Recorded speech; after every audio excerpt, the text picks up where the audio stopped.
This audio program has been produced as a supplement to Longman Complete Course for the TOEFL Test by Deborah Phillips.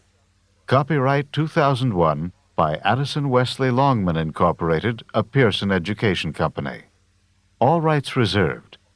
The use of this audio program for the purpose of copying, transforming, or adapting in any manner, in whole or in part, is strictly prohibited without prior consent of Pearson Education. Complete Test. Paper. Listening. Part A, page 515. In this section of the test, you will have an opportunity to demonstrate your ability to understand conversations and talks in English. There are 3 parts to this section. Answer all the questions on the basis of what is stated or implied by the speakers you hear. Do not take notes or write in your test book at any time. Do not turn the pages until you are told to do so. Directions. In Part A, you will hear short conversations between 2 people. After each conversation, you will hear a question about the conversation.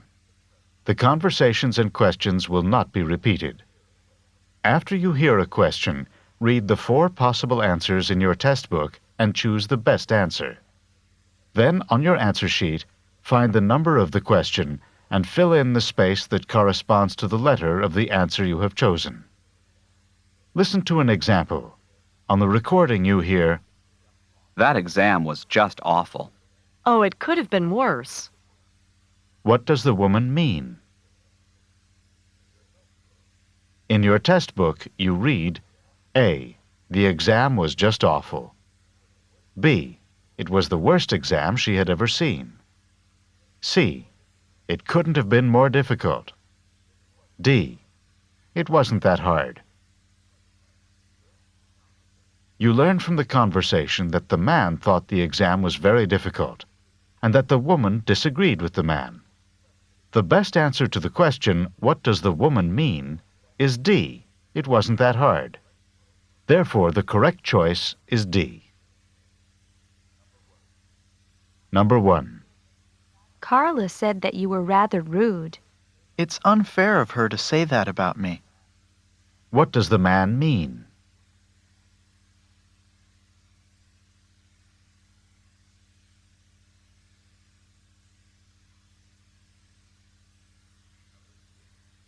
Number 2. I don't think this painting is very good. It's better than the first one, isn't it? What does the woman say about the painting?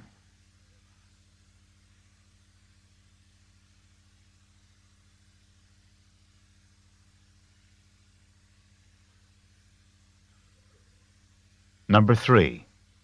Your graduation ceremony is this afternoon. I can't believe it. I've graduated at last. What does the man mean?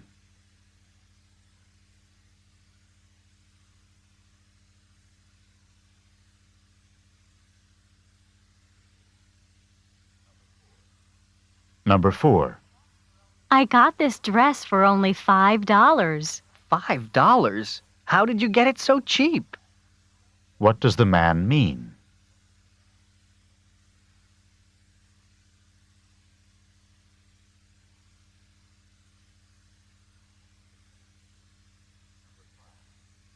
Number 5. I just got my 3rd parking ticket this week. Why don't you try putting more money in the parking meter when you park your car? What does the woman suggest that the man do?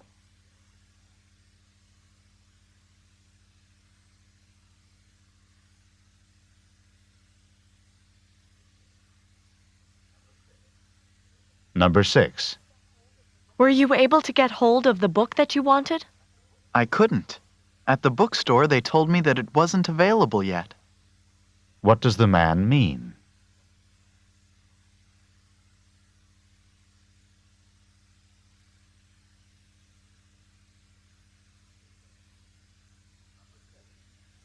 Number 7. Professor Mitchell's lecture certainly went on for quite some time. I thought he was never going to finish. What does the man imply about the lecture?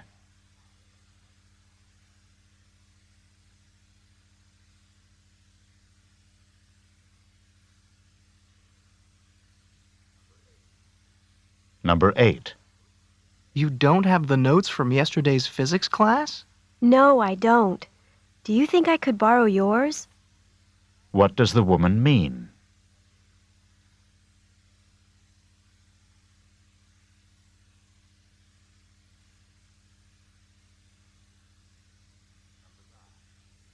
Number 9. You said that you wanted to go shopping this afternoon. What do you want to get? I think I'd like to get my dad a new wallet for his birthday. What does the woman mean?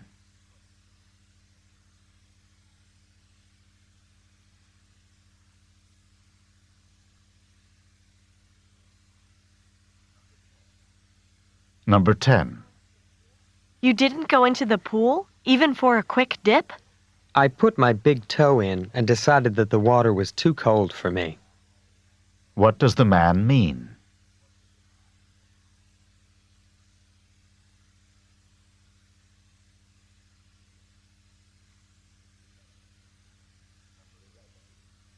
Number 11. Do you know where your sweater is? I think I left it at my sister's house, but I'm not sure. What does the woman mean?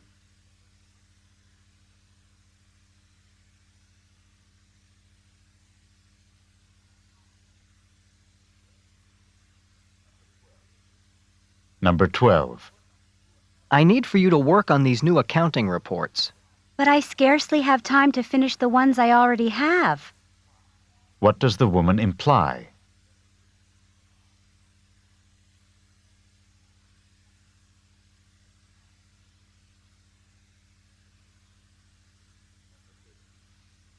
Number 13. How much longer do you think you're going to stay on that exercise machine? I give up. What does the man mean?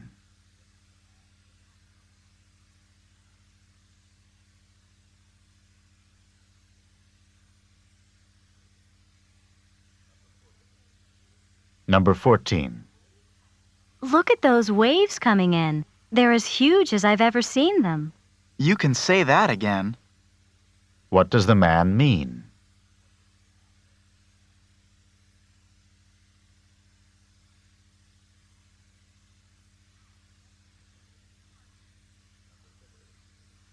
Number 15. Are you ready for the political science exam today?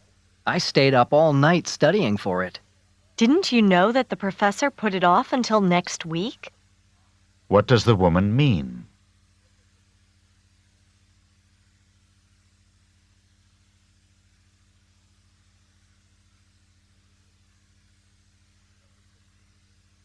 Number 16. I haven't turned in my schedule change form yet. Do you think that's a problem?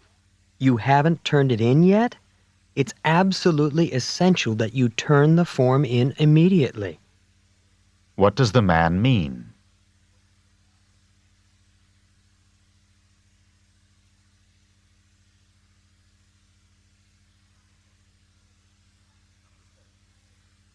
Number 17. I'd like to try on some rings, please. Do you prefer rings in gold or silver? Where does this conversation probably take place?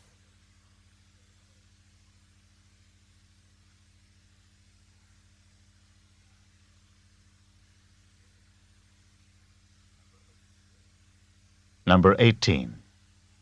Look at this. You made an awful lot of long-distance calls last month. I called my family even more than usual. That's why the bill's so much higher than usual. What are the man and woman probably discussing?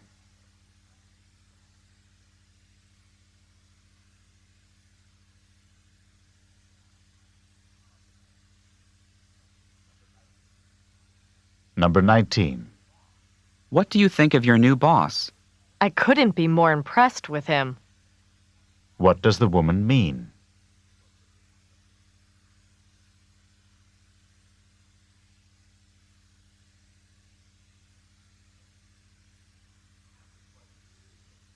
Number 20. Mike, do you know when the recital starts? It starts at 3 o'clock, doesn't it? What does Mike mean?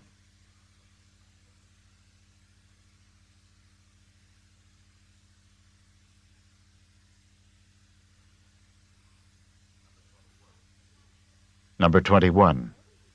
If your tooth is hurting you so much, perhaps you should see your dentist right away. I don't really want to, but I guess I don't have much choice. What will the man probably do next?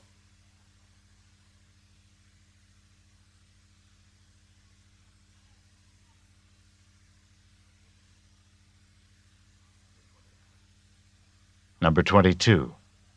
I need to buy some stamps. Then you'd better get to the post office quickly because it closes at 5 o'clock. What can be inferred from the conversation?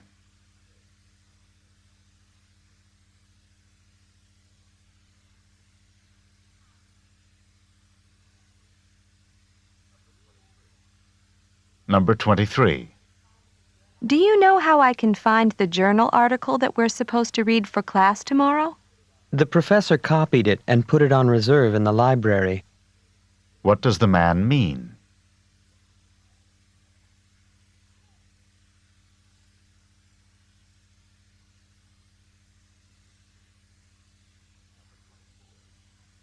Number 24. I really think you should try to be a little calmer. If I were any calmer, I'd be asleep. What does the man mean?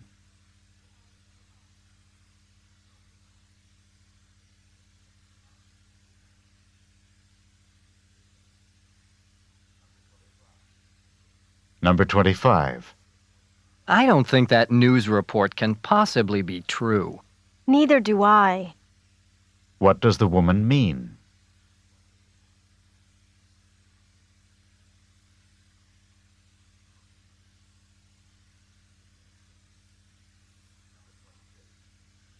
Number 26. Has management decided on a new policy for pay raises? It's still up in the air. I think it'll be discussed again at the meeting next Friday. What does the man mean?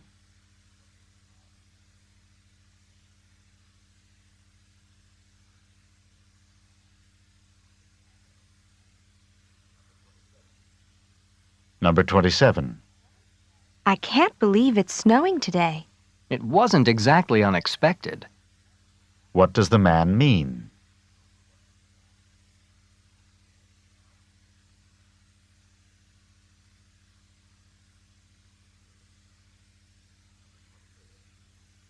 Number 28. How do you think you did on the literature exam that you had this morning? I really wish I could take it over again. What does the woman imply?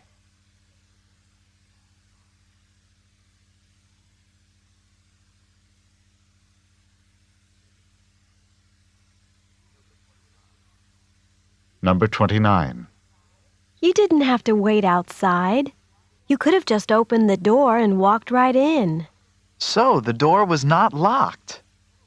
What had the man assumed?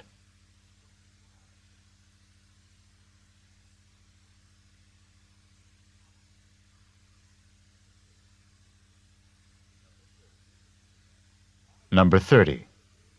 My guess is that you're leaving the office right now and heading straight home. You've hit the nail on the head. What does the woman say about the man?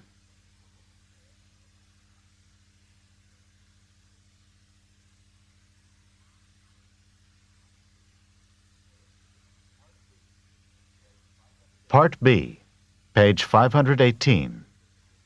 Directions. In this part of the test, you will hear longer conversations. After each conversation, you will hear several questions. The conversations and questions will not be repeated.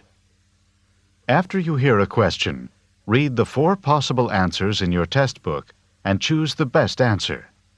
Then, on your answer sheet, find the number of the question and fill in the space that corresponds to the letter of the answer you have chosen. Remember, you are not allowed to take notes or write in your test book. Questions 31 through 34. Listen as a man and woman discuss a haircut. Hi, Bob. Your hair looks nice. It's a bit shorter than usual, isn't it? A bit shorter? I don't think so. It's a lot shorter. When I look in the mirror, I don't even know who's looking back at me. So you got your hair cut, but you didn't get the haircut that you wanted.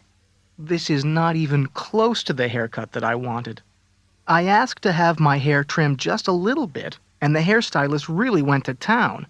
When I looked down at the floor, there were piles of hair, my hair, on the floor. I couldn't believe it. Well, what did you say to the hairstylist? What could I say? The hair was already cut off. I couldn't exactly say, "Please put it back on," although that's exactly what I did want to say. Well, at least your hair will grow back soon. That's what everyone's saying to me. It'll grow back, it'll grow back. But it won't grow fast enough to make me happy. Maybe after you get used to it, you'll like it a bit more. Number 31. What seems to be true about Bob's haircut?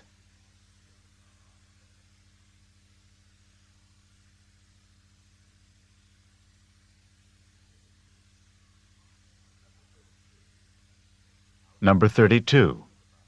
How does Bob seem to feel about his haircut?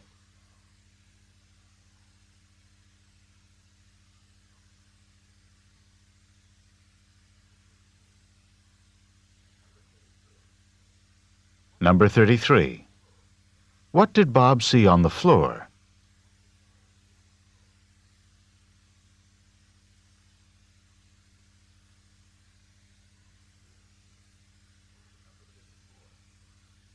Number 34.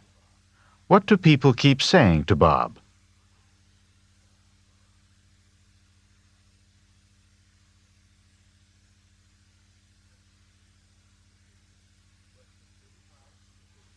Questions 35 through 38. Listen to a conversation about a man's great-grandmother. I talked to my great-grandmother on the phone this morning. Your great-grandmother? Do you talk with her often? I try to call her at least once a week. She's a really wonderful woman, and she's over 85 years old. I enjoy talking to her because she's so understanding and because she gives me good advice. What advice did she have for you today? She told me to be careful because a big storm is coming. She said that a big storm is coming? Is she a weather forecaster? Not exactly. She says that she can feel it in her bones when a storm is coming. I know it sounds funny, but when she feels it in her bones that a storm is coming, she's usually right. That's not actually so funny. When people get older, the tissue around their joints can become stiff and swollen. Just before a storm, the air pressure often drops, and this drop in air pressure can cause additional pressure and pain in swollen joints. So when your great-grandmother tells you she thinks a storm is coming, she probably has some aching in her joints from the decreasing air pressure. Then I had better pay more attention to my great-grandmother's weather forecasts. Number 35. How often does the man usually talk to his great-grandmother?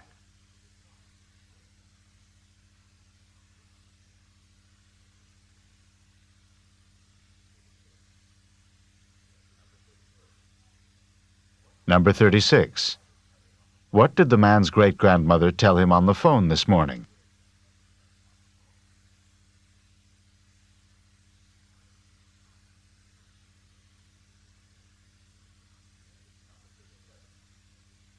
Number 37. Where does the man's great-grandmother say that she feels a storm coming?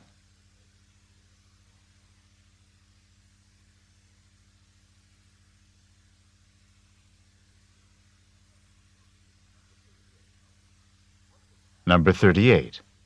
What will the man probably do in the future?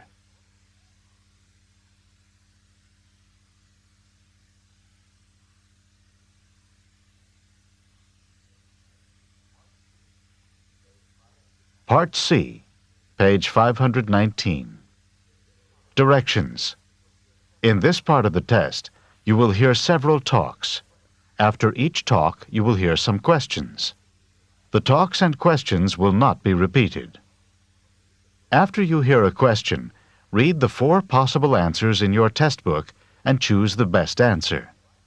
Then on your answer sheet, find the number of the question and fill in the space that corresponds to the letter of the answer you have chosen. Here is an example. On the recording you hear, listen to an instructor talk to his class about painting. Artist Grant Wood was a guiding force in the school of painting known as American Regionalist, a style reflecting the distinctive characteristics of art from rural areas of the United States. Wood began drawing animals on the family farm at the age of 3, and when he was 38, one of his paintings received a remarkable amount of public notice and acclaim. This painting, called American Gothic, is a starkly simple depiction of a serious couple staring directly out at the viewer. Now listen to a sample question. What style of painting is known as American Regionalist? In your test book, you read A. Art from America's inner cities. B. Art from the central region of the United States. C. Art from various urban areas in the United States. D. Art from rural sections of America. The best answer to the question, what style of painting is known as American Regionalist, is D. Art from rural sections of America. Therefore, the correct choice is D. Now listen to another sample question. What is the name of Wood's most successful painting? In your test book, you read A. American Regionalist. B.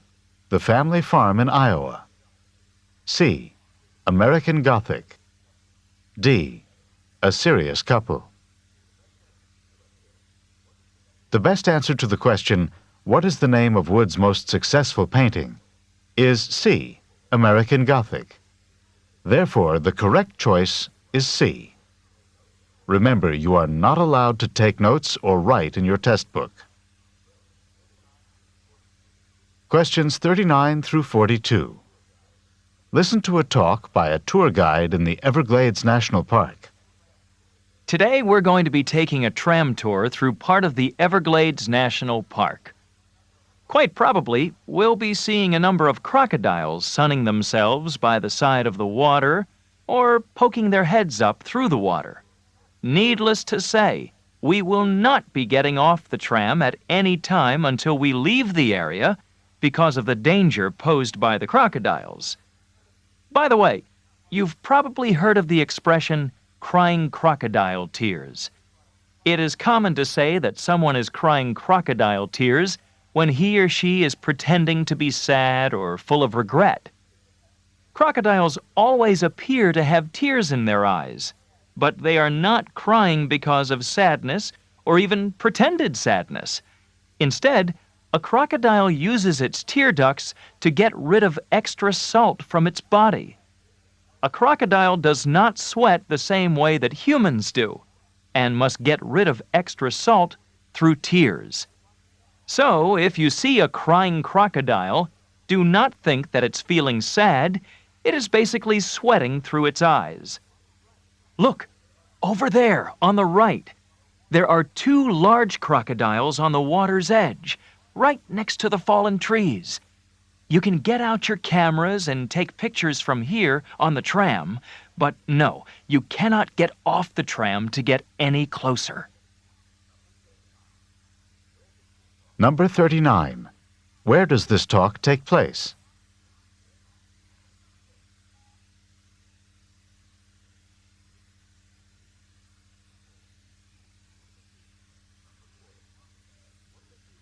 Number 40. What does the expression crying crocodile tears mean when it is used to describe humans?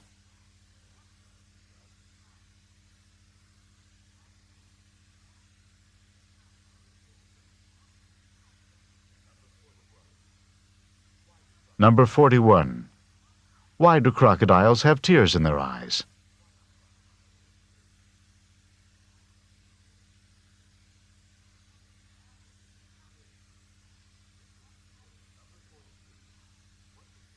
Number 42. What does the tour guide recommend?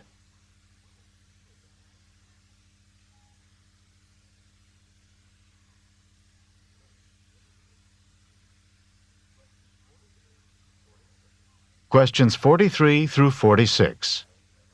Listen to the following lecture by a university professor. Please take your seats now, because I would like to begin today's lecture. Today, we will be discussing one of the more elegant and distinct forms of 19th century transportation, the clipper ship.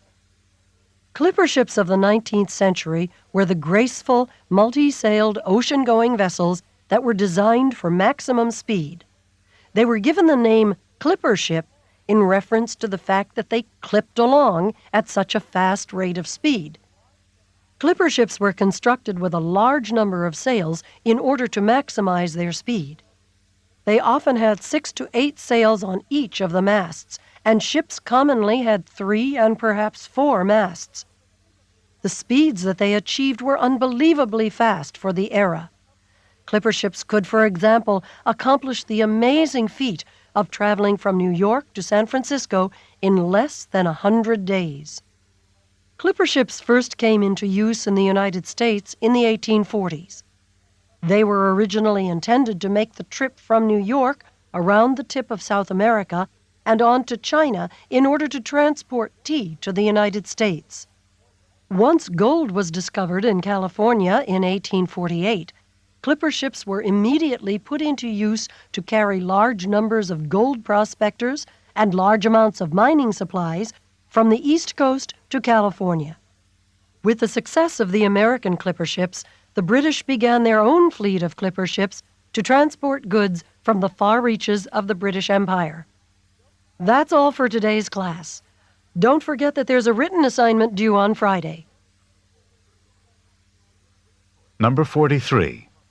In which course would this lecture most probably be given?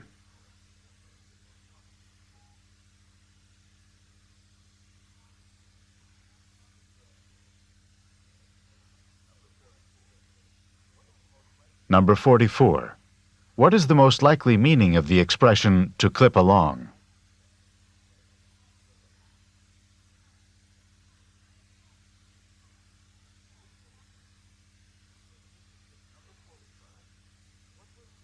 Number 45. What were clipper ships first used for in the United States?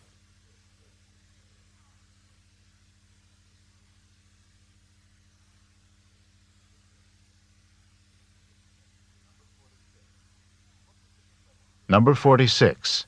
What does the professor remind the students about?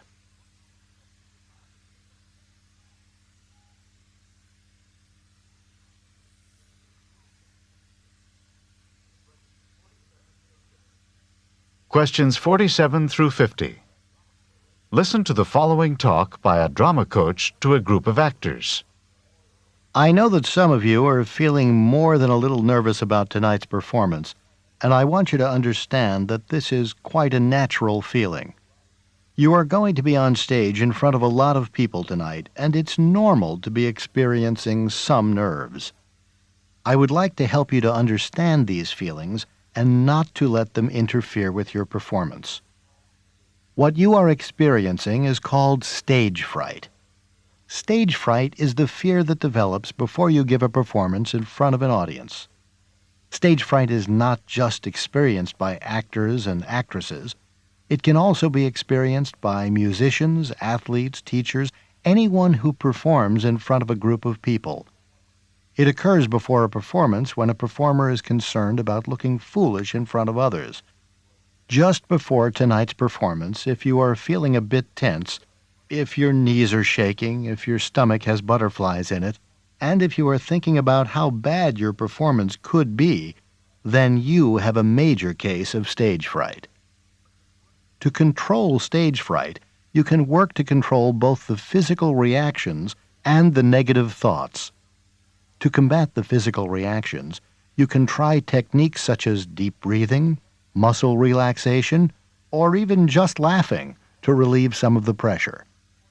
To combat the negative thoughts, you should force yourself to focus on what you have to do rather than on what other people are going to think.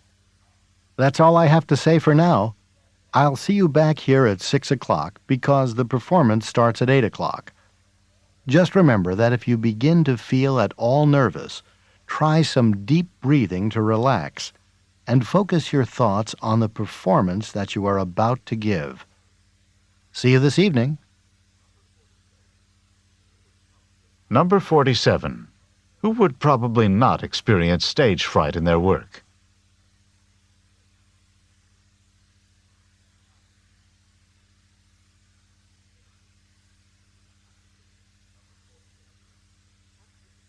Number 48. What physical reaction might someone who is experiencing stage fright commonly have?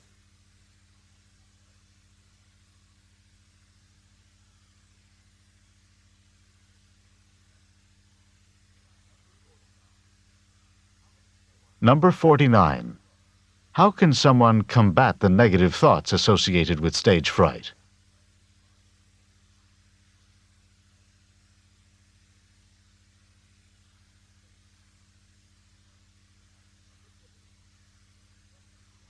Number 50. When should the actors arrive at the theater?